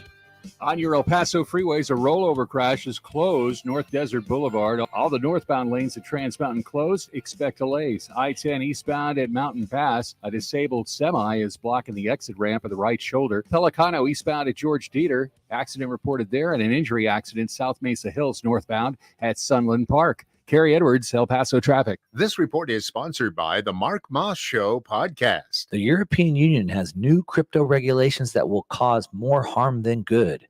I'm Mark Moss, each week discussing the decentralized revolution. So join for the Mark Moss Show on the iHeartRadio app, on Apple Podcasts, or wherever you get your podcasts. Are you getting letters from the IRS? Did you know that the IRS can take your house and empty your bank accounts without even notifying you? VersiTax can protect you from all of this. VersiTax client Catherine Valdez. Using VersiTax, I saved over $33,000. Call VersiTax and discover all the latest relief programs you qualify for in the first free call. IRS, getting it off my back was definitely a stress relief. I could sleep good at night, no more IRS letters, clean slate. I'm actually getting refunds back. It's amazing. Call VersiTax for free tax relief information. The call is free. The information is free. Customer service was amazing, and I would definitely advise anyone to go with VersiTax. Call 800-202-7709. That's 800-202-7709 for your free tax relief information. Call 800-202-7709. 800-202-7709. Blue Star medicated ointment works fast to relieve the pain and itch of almost any skin irritation. It's amazing. It's like as soon as you put it on, you can feel it working. We've had Blue Star in the family for years. It works on everything. I love the cooling sensation on my athlete's foot. What a relief for my eczema. Nothing worked on my dry, cracked skin until I tried Blue Star. Blue Star is great for scalp itch. Look for the white box with the blue star in the first aid section. Feel Blue Star work fast or your money back. Want to kill bugs like the pros do? Now you can with Maggie's Farm. Created by pest control professionals, Maggie's Farm plant and mineral-based products provide amazingly effective insect control. Ants, roaches, spiders, flies, mosquitoes, you name it, we kill it. All of our plant-based products are safe to use around children and pets and won't leave behind a messy, oily residue like some other products. Maggie's Farm. Lethal to bugs. Easy on the planet. Look for Maggie's Farm at your favorite retail store or at maggiesfarmproducts.com. City streets or small towns, everyone deserves a clean, green community. We are Keep America Beautiful, the nonprofit working to end littering, improve recycling, and beautify communities. Let's do beautiful things. Visit KAB.org. News Radio 690 KTSM El Paso. Live from the KTSM AM 690 studios, it's Talk El Paso with Andrew J. Polk. To be a part of the show, call 915-544-KTSM or follow on Facebook at facebook.com/Talk El Paso. Now here's your host, Andrew J. Polk. Thank you all so very much for joining us here for Talk El Paso, airing live on News Radio 690 KTSM. I'm your host, Andrew J. Polk. Thanks for tuning in, however you may be doing so, be it on air, online, live streaming through the free and reliable iHeartRadio app, or joining us over on the various social media pages. We're up on these days, Facebook, YouTube, Twitter, and Twitch. A lot of comments coming in over on those pages. Look for them on those platforms under Talk El Paso or Andrew J. Polk. Also, that phone line open full up again at the moment, but if you want to squeeze in there at any point during the program, open through the end of the show, the number to call is 915-544-5876, 915-544-KTSM. Some commentary coming about rain happening in some of the area. John Browson saying a nice 15-minute rain in his neck of the woods, and Edgar Ortiz commenting an El Paso monsoon, practically. And also, Power Carrasco noting that ex-ABC News executive James Goldston producing the January 6th committee's primetime hearing. Let's just say anytime I've been involved or seen some of these hearings and the way they've been televised, it's outside the tenor of a regular hearing. I'll just put it that way. And Calvin Williams saying, if a justice can justify their decision, he clarified, with logic and facts, and there is no problem. It's when they look outside the Constitution that I have a problem. Yeah, that sounds about right to me as well here. A lot of more comments coming in here, including some others chiming in. Kathy Codry, RJ, Eric Von Holstein, Rathlow, Charles Manger, Fred Marquez, Robbie Flores, and more. That's just recently. So if you want to chime in over on those social media channels, more than welcome to it. Let's go back to the phone line right now. Again, that number one more time, 915-544-5876, 544-KTSM. We do have Frankie and Messia on the line with us here right now. Frankie, thanks for joining us. All right, right out of the box.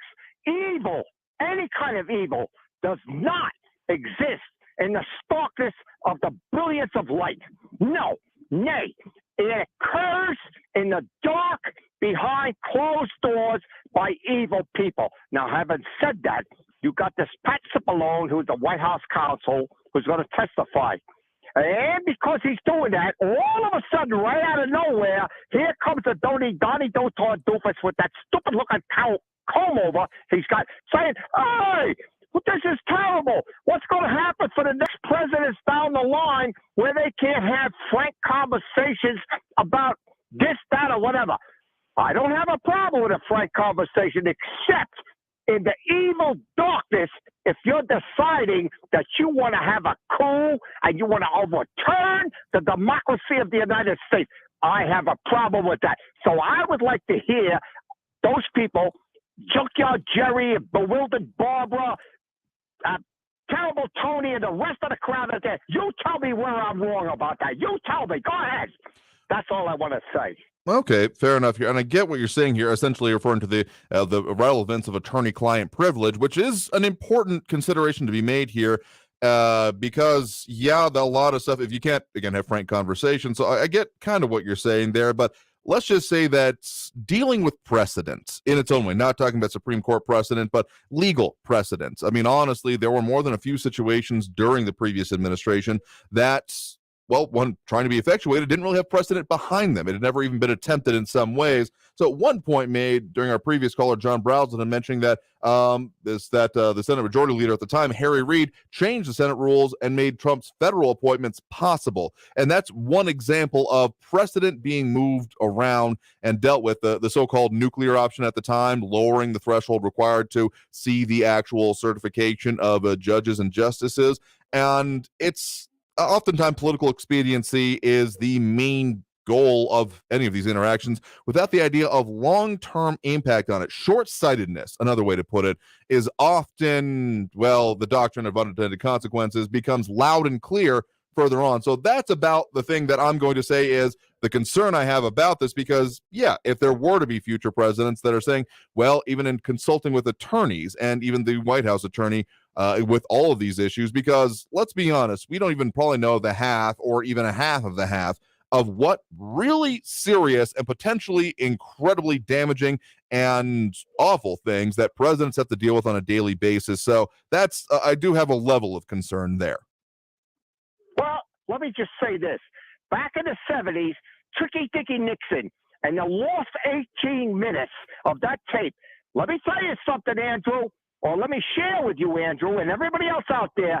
He wasn't talking with that 18 minutes about ordering double scoop cherry jubilee and a sugar cone. That's it. These people were trying to do some underhanded, criminal, nut job stuff, and they knew they were going to go to jail if that stuff came out. Same thing with the Donnie Dotard doofus. That's what I want to say. All right, well, fair enough. You're entitled to your opinion on that, though. I will say, whenever I think about the Nixon situation, that's a little bit more hoist on your own petard kind of situation, because it's not usually supposed to be recording, even in this modern day, within the Oval Office and the White House in general, outside of, the media areas. And so it was his own recordings, I think, is a finer point that's often missed in this, that he set up the recording system. Nixon did himself. And so a little bit different. There are certain laws in place that, of course, presidential record keeping, etc., that had some peculiarities during the last administration, too, particularly in the fact that apparently Trump had a predilection for ripping up documents he was done with and then having to have a very dutiful secretary come back and tape them together because of Presidential Record Keepings Act, but slightly different there. Well, I hear what you're saying, Andrew, and I have to totally disagree with you. There is evilness and shenanigans and all kinds of terrible negative stuff out there by people who think they can get away with evil. That's all I want to say about that. All right, well, fair enough. Well, thanks for the point in the call. Do appreciate it. All righty. You take care. I mean, okay, I will say that I am fully in favor of transparency. Sunlight is one of the best disinfectants, particularly when it comes to government and programs. But I also think that there's a finer line to be drawn, that as much as every action, decisions, etc., should be known, that consultation needs to be done. There's a balance to be struck here, and I'm not sure if this is, well, a good point of that balance to be done with this. Again, I'll be watching and listening, and I am sure we'll be having more discussion about this here. So we got to take that next break right now. I know we got a couple people on the line. If you're wanting to get on the line as well, that number to do so, 915-544-5876-544-KTSM. We'll get to those calls and more in the comments and everything that we do on the show after this break with more Talk El Paso here on News Radio 690 KTSM. I'm your host, Andrew J. Polk. Again, that number, 915-544-5876-544-KTSM. Don't go anywhere. Back after this break.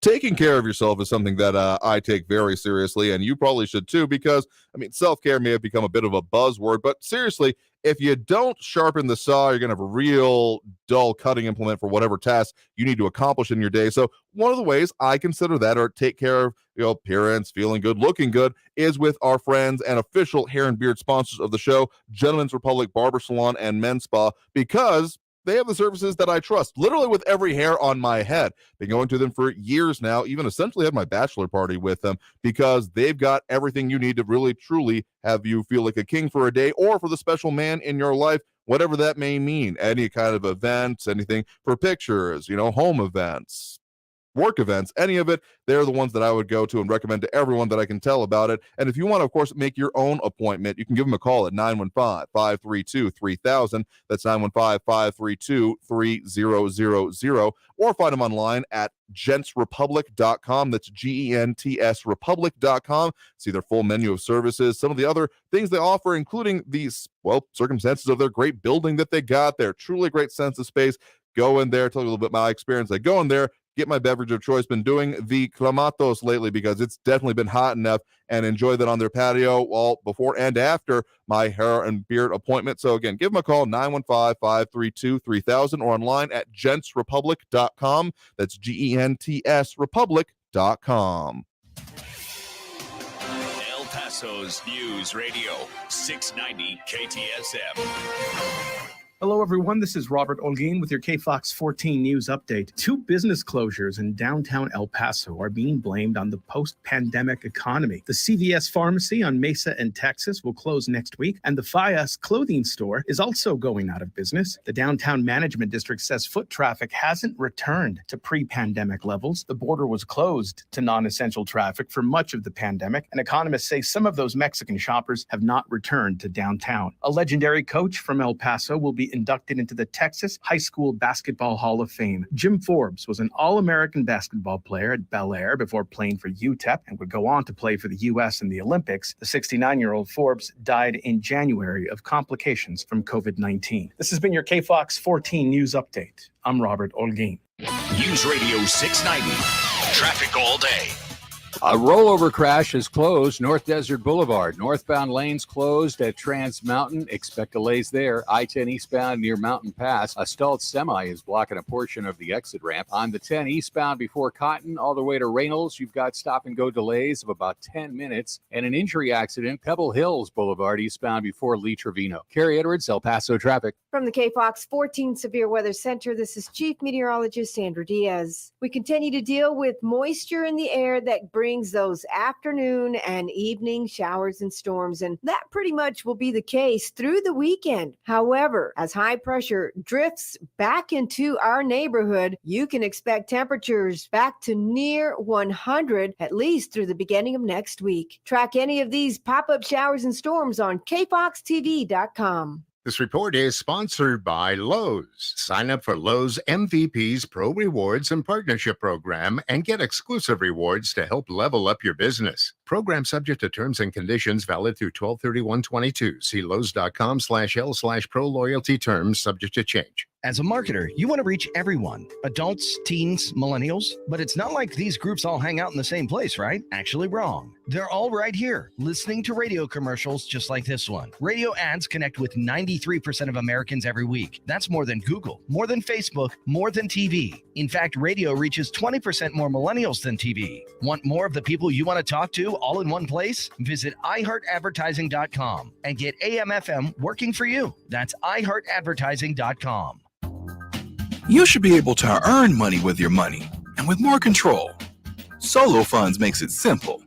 With the Solo Funds app, you lend money to other members to help them replace a tire or cover an emergency expense, and they pay you back with a tip. It's a win-win. Plus, you control which loans you fund and when you fund them, so you can make a difference and a return. Join us.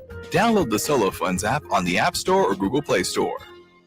For the local issues and discussion you won't get anywhere else, turn to Talk El Paso, weekdays at 4 right here on News Radio 690 KTSM, brought to you in part by the El Paso Community Foundation. Sound off on what matters to you, Monday through Friday, 4 to 6 p.m., and let's talk El Paso. All these moves by the Federal Reserve have caused the great unwind, and I want to make sure you don't get caught in the crosshairs. I'm Mark Moss, each week discussing the decentralized revolution. So join the Mark Moss Show on the iHeartRadio app, on Apple Podcasts, or wherever you get your podcasts. This report is sponsored by the Mark Moss Show podcast. Children who grow up in poverty are part of a destructive cycle. At Child Fund International, we find this unacceptable. In 25 countries, we are vigorously fighting poverty and improving the lives of children and their families. Learn more at childfund.org. El Paso's News Radio 690 KTSM. Live from the KTSM AM 690 studios, it's Talk El Paso with Andrew J. Polk. To be a part of the show, call 915-544-KTSM or follow on Facebook at facebook.com/Talk El Paso. Now here's your host, Andrew J. Polk.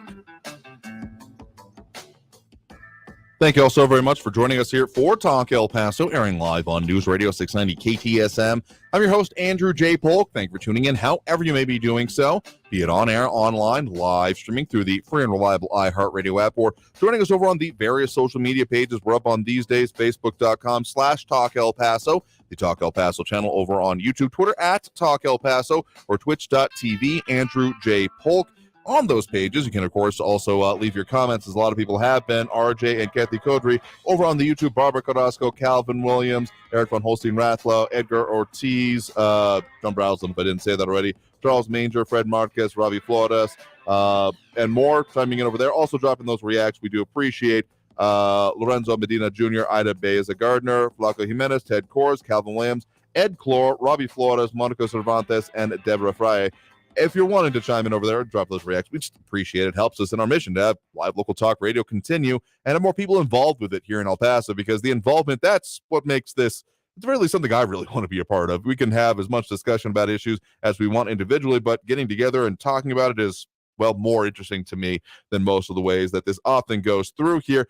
Just one note, ever since the rains came up here and the joke about a 15-minute El Paso monsoon, may be a joke for the most part, but actually flood advisory is in place for El Paso and Doña Ana County until 7 p.m. tonight, including West El Paso, Cañutillo, and Prado Verde from meteorologist Kira Miner. So just keep that in mind and stay safe out there as you're moving about, or consider, if you don't already have those sandbags, make sure you get some before too long. It's been a heck of a monsoon season. Doesn't seem like it's going to end anytime soon. But let's go back to those phone lines. Again, full up at the moment, but if you want to squeeze in, the number to call is 915-544-5876-544-KTSM. We do have Andrew on the west side here with us right now. Andrew, thanks for joining us. Yes, Andrew, thank you. You mentioned two businesses that are shutting down in downtown El Paso, I believe. Yep. The CVS and the Fias discount store. Yes. Besides the foot traffic not being where it was pre-pandemic levels, the locations of those two businesses are in a pretty bad area. In other words, north of Paisano. That is true. And, I mean, there's a lot of issues going on with downtown supply, the occupancy, availability of it, among other things. But it's outside of what would be more traditionally known as that whole Golden Horseshoe area, even if the Fias discount store was, I guess, kind of on the cusp of it, you might say. Yes, agreed. Also, you have to consider the distance that people have to walk from the bridge and basically the bus terminal being down in the Santa Fe on Santa Fe Street by Father Ram. That is true, and I mean, I guess seeing it as a larger economic indicator, I am a little bit hesitant, as it seems like you're getting at there.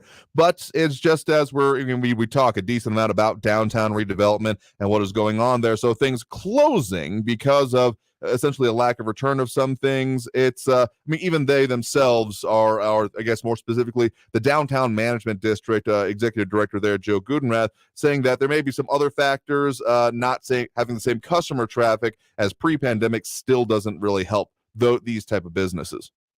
True, and also, well, not that it affects people crossing the bridge that much, but parking in that area is really difficult to find. And the parking, of course, has been expanding not too far from here. I mean, the paid parking has begun expanding into the Cincinnati area, not too far from our offices here. So that's a consideration probably to be made as well. I'll agree with you there. Yes, sir. Anyway, I must comment on Comrade Raul's statements. I'm sure he would love to have more justices added to the Supreme Court, especially those appointed by President Biden. Probably. So I've been thinking about this a decent amount. There's this one political cartoon from the era that we referred to with our guests there from, I believe it was 1937, when it's a picture of FDR in his famous hat and glasses and the very dour look he often had, standing in front of a barnyard brawl saying, "All I said was give me 6 more justices." So that's anytime this comes up, I think about that cartoon because it's very applicable to this. And let's be honest, it's not even that there's necessarily people being very upset about there being more justices on the court. It's about who would then get to pick said justices. So I don't really expect, outside of completely upending of political expectations, not even just for myself, but nationally here, that this will really move forward at all, because it tends to be the people or parties out of power that are more interested in this. And then when they have power, they deal with it in their own way. Let me just say, if this were to happen, a way that it could potentially, or at least more likely in my mind, is if it was on a scheduled plan. Say that once every 4 years, there will be one more justice added. Now, I don't think any of this is particularly likely to move forward. I think that the fervor behind it is increasing, given this most recent session, and will probably increase, depending on who's in power, of course, over these future sessions. But even a plan like that would make it more likely. But, of course, I fully expect that to never even be suggested. Yes, well, like I said, I'm sure Raul would like his left-wing agenda forwarded, and to do that, what he wants is get rid of the electoral college, get rid of the filibuster, and stack the court. I'm sure that's why not? Why not liberty and socialism for all? Anyway, I turn the mic over to you. Have a good afternoon. You too as well. Thank you for the call. Have a great one there. We can take another call here before we hit that next break of the hour here. Again, if you wanted to squeeze on, that number to call is 915-544-5876, 544-KTSM. A lot of interesting comments coming in there if you want to wade in over there. But right now we do have Tony Westside with us right now. Tony, thanks for joining us.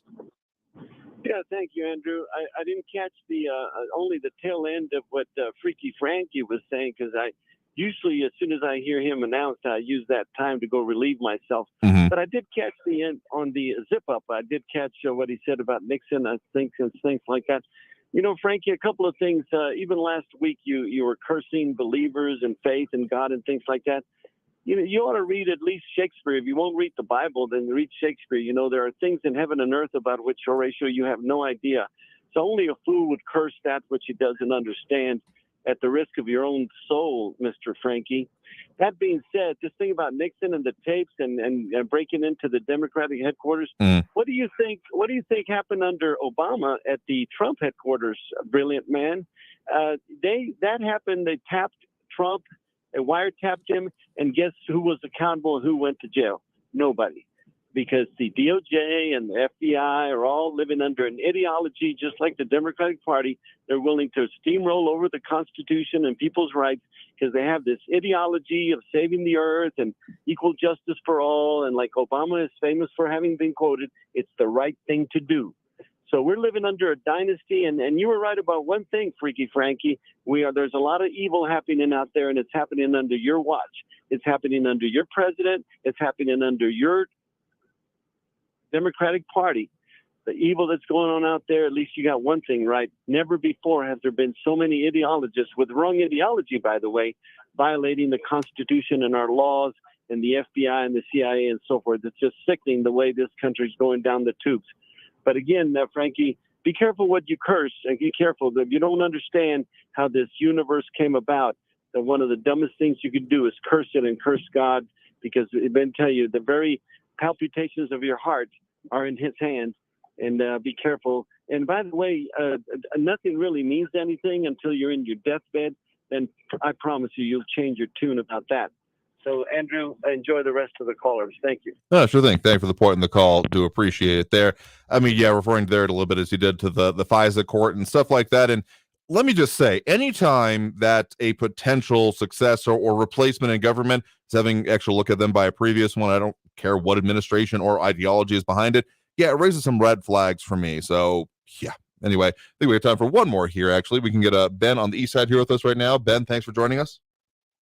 Hello, Andrew. I guess Raul believes in the Democratic Party's and mainstream media's strategy of gaslighting the American public, repeating the same thing over and over again in hopes that people will start believing in the BS he and they are saying. Okay. Now, there was something very interesting came up last night that I heard, and I'm not sure. Nobody said anything about it, so I'd like to bring it in.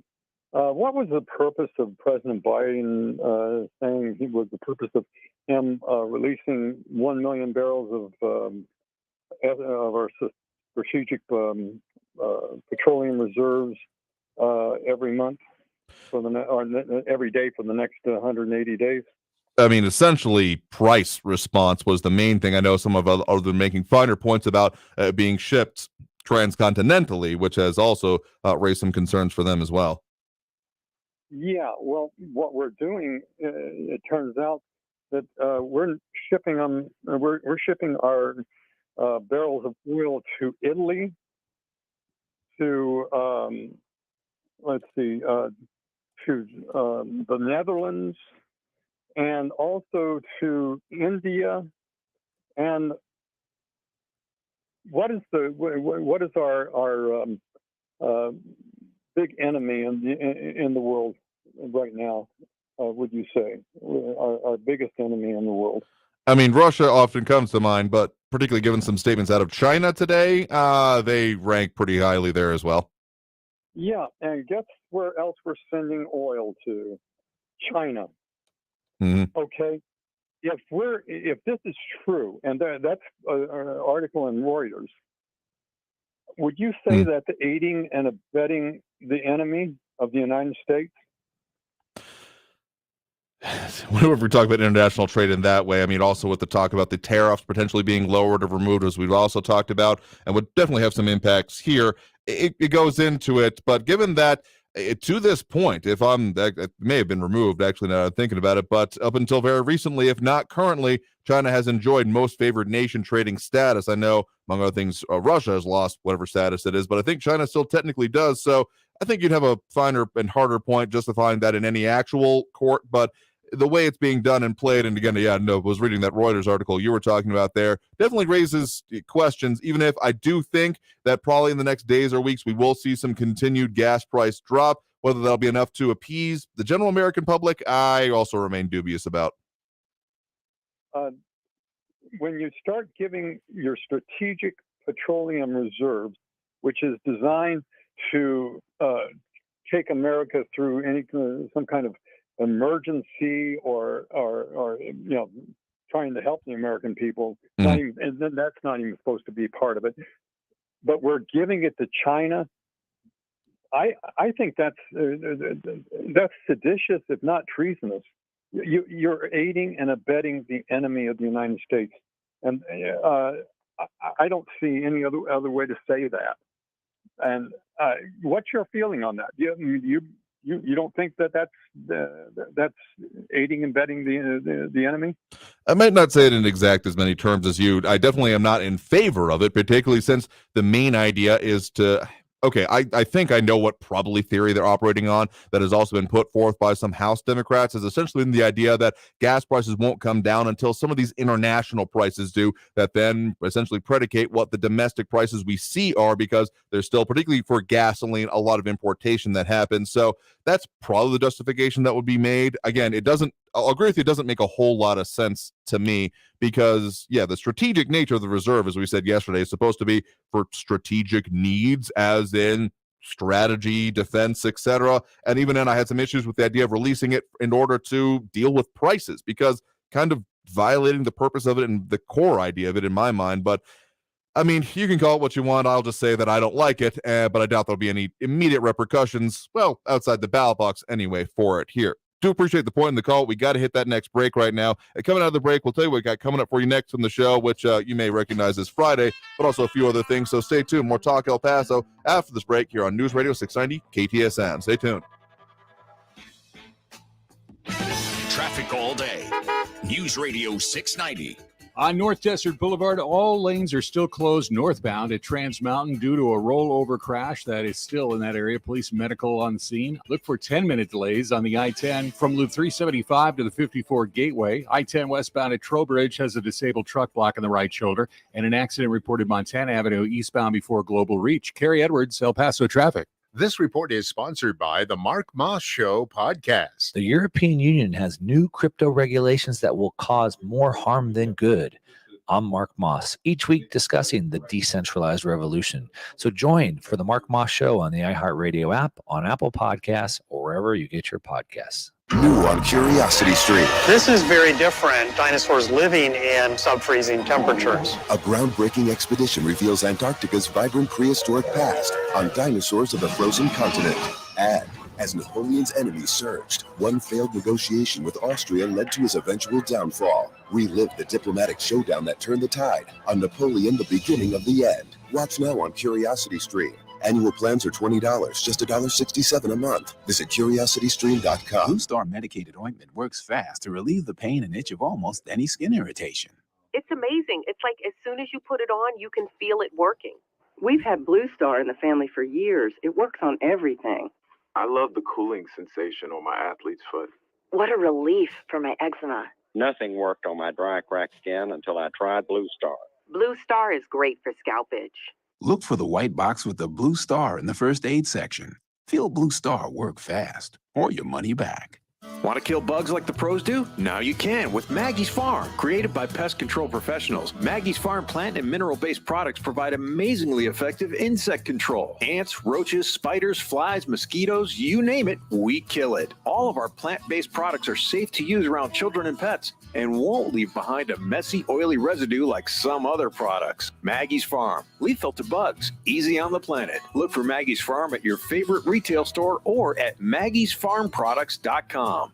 Give blood. July 14th through the 17th, you could win a Harley-Davidson Road King police motorcycle. Give blood. It's life-giving and life-saving. Here's the El Paso Association of Radio Stations, Vital and Blood Services, and Barnett Harley-Davidson present the 33rd Win a Harley All-Radio Blood Drive. Donate blood. Get a free t-shirt. Plus one blood donor will win a Harley-Davidson Road King police motorcycle. July 14th through the 17th at Barnett Harley-Davidson in El Paso and in Las Cruces at the Las Cruces Convention Center. Learn more at barnettharley.com. M1EP.com. Superior multifamily property management services citywide. KTSM AM El Paso is News Radio 690, an iHeart radio station. News Radio 690 KTSM. Live from the KTSM AM 690 studios, it's Talk El Paso with Andrew J. Polk. To be a part of the show, call 915-544-KTSM or follow on Facebook at facebook.com/Talk El Paso. Now here's your host, Andrew J. Polk. Thank you all so very much for having joined us here for Talk El Paso, airing live on News Radio 690 KTSM. I've been your host, Andrew J. Polk. I'll tell you what we're working on for you in the coming days and weeks. Of course, Friday, tomorrow, one of our most important days of the week, dare I say sacred, but I won't go quite that far. Free for All Friday is what we do, and we will take your comments and calls throughout both hours of the program to, well, have the pressure relief valve for the week as we do. But also coming up next week, going to be visiting on the slightly modified schedule with Robbie Gray, editor of El Paso Link, talking about some of those big stories going on and affecting the region that they've been reporting on, so stay tuned for that as well. Otherwise, we'll squeeze at least see what we can do with the calls here right now. Before we end the show for today, we do have Jerry in Northwest in line with us right now. Jerry, thanks for joining us. Well, thank you for taking my call, Andrew. Mm-hmm. When the Continental Congresses met, they met in secret because what they were doing was so important to affect the future of their nation, brand new nation. They had to meet in secret so that they would not be caught by the British, for one thing, and also having British spies and others come in and disturb them. So making something that's important in the dark or behind closed doors is not necessarily evil, Frankie. And according to the Sixth Amendment, President Trump is currently being denied the confrontation of witnesses that are being held against him, and compulsory process for obtaining witnesses in his behalf, and to have the assistance of counsel for his defense. So this show trial that they're having is just that, a show trial. They're supposed to be having something so they can conduct legislation, not legal issues. That is underneath the offices of the DOJ. And anytime that you have something like a court that is supposed to be private, they'd never have it on TV. Never. So it is just a show trial. I mean, I'm going to fully agree with you on that point. This is not a trial. Literally, it's not even under the judicial branch. It is a hearing, which is why technically the Sixth Amendment proceedings you're requiring there are not a part of it. But if there were to be the actual investigation and that recommended for prosecution, then it definitely would be. But tell you what, we'll have to leave it there for today because we are out of time and outside of our time block for this hour. So I want to thank everyone who did tune in, call in, comment, participate in the show. You know we're going to get into all this tomorrow here on the program. So I want to thank everyone who did tune in, call in, comment, participate in the show. Y'all really help make it what it is. And we'll do it again tomorrow, 4 to 6 p.m. right here on News Radio 690 KTSM. Free for All Friday will be on deck, and we'll do all of what we do best, talking about what affects us here in the borderland. So see y'all tomorrow. Stay safe out there.